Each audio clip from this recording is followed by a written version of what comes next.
مسلم ہمارے یہاں باضابطہ طور پر آخرت کا تصور ہے اور جزا اور سزا کا تصور ہے. آئیے اگر ہم گناہ کے حوالے سے یہ سوچتے ہیں میرا کون کیا کرے گا، تو یاد رکھنا اللہ کے رسول صلی اللہ علیہ وآلہ وسلم فرماتے ہیں اگر تم نے کسی کی دیوار کی مٹی بھی خرچ کر اپنے ناخن میں لی ہوگی، توجہ کریں جرم کے حوالے سے ذرا تصور تو کریں. میرے کریم آقا غیب دا نبی صلی اللہ علیہ وآلہ وسلم فرماتے ہیں اگر تم نے کسی کی دیوار کی مٹی اپنے ناخن کے اندر کھرچی ہوگی ناخن سے، اور تمہارے ناخن میں جو مٹی آئی ہوگی، اللہ پاک قیامت کے دن اس مٹی کے بارے میں بھی تم سے سوال فرمائے گا. اللہ پاک اس مٹی کے بارے میں بھی تم سے پوچھے گا. اگر تم نے کسی کی اجازت کے بغیر اس کی چٹائی کو توڑ کر اس کی چٹائی سے خلال کیا ہوگا، دانتوں کو صاف کیا ہوگا، اس کے متعلق بھی اللہ تم سے سوال فرمائے گا. آپ مجھے بتائیں جس مذہب کے اندر ناخن میں آنے والی مٹی پر بھی سوال کا تصور ہے، دانتوں کے اندر خلال، کسی کی لکڑی بغیر اجازت لے کر بھی اس کے سوال کے متعلق اللہ اکبر تصور موجود ہے، پھر وہ قوم دوسری قوموں کو دیکھ کر کے گناہ پر کس طرح دلیر ہو سکتی ہے. یاد رکھنا جو آخرت کو نہیں مانتا اس کا اسلام سے کوئی تعلق نہیں ہے. آخرت پر ایمان لانا اسی طرح ضروری ہے جیسے اللہ و رسول پر ایمان لانا، اور آخرت کا انکار کرنا ایسے ہی ہے جیسے اللہ رسول کا انکار کرنا. اس لیے کہ آخرت تو اللہ کا حکم ہے، رسول اللہ کا حکم ہے.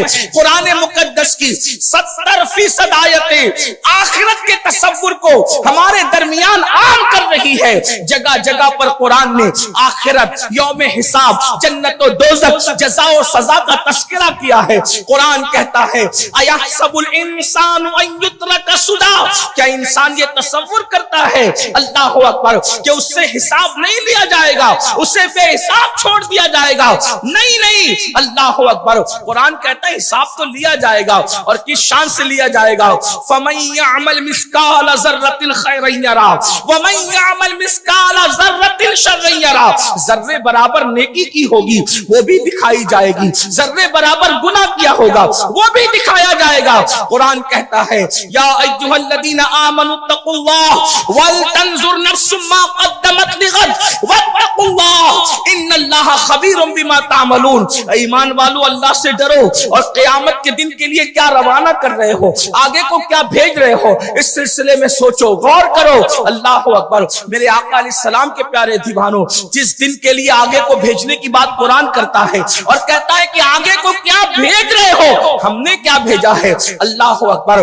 آج کے اس سماج کے اندر، آج کے اس گندے معاشرے کے اندر بہت سارے جرائم اللہ اس قدر تعفن پیدا کر چکے ہیں، اس قدر بڑھ چکے ہیں، جن گناہوں کا ذکر کرتے ہوئے بھی حیا آتی ہے لیکن مجبور ہیں. کیا کریں؟ درد اٹھے انسان اگر آہ نہ کرے تو یہ انسان کی مجبوری ہی تو ہو سکتی ہے. وہ آہ سے کیسے بچ سکتا ہے؟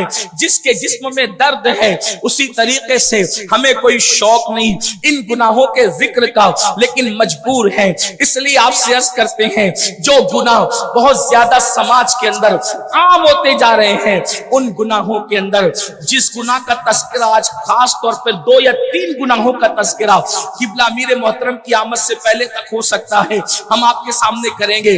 ایک تو وہ گناہ ہے جسے زنا کہتے ہیں. زنا بڑی تیزی کے ساتھ ہمارے سماج کو اپنی لپیٹ میں لیتا جا رہا ہے. برطانیہ، امریکہ اور دوسرے ممالک کے حوالے سے لوگ کہتے ہیں کہ وہاں زنا کی گندگی ہے، لیکن وہاں کے ساتھ ساتھ اب باضابطہ طور پر ہماری محبتوں کی زمین، ہماری پیار کی زمین، ہماری حیا کی زمین بر صغیر ہندوستان میں بھی جو ہے اللہ اکبر، بلکہ پاک و ہند کی بات کرنے بہت تیزی کے ساتھ ایک منٹ میں کئی زنا ریکارڈ کیا جا رہا ہے. اور اس کی سب سے بڑی وجہ یہ ہے نوجوان لڑکے اور لڑکیوں کی آپس کی دوستی کو جو ہے وہ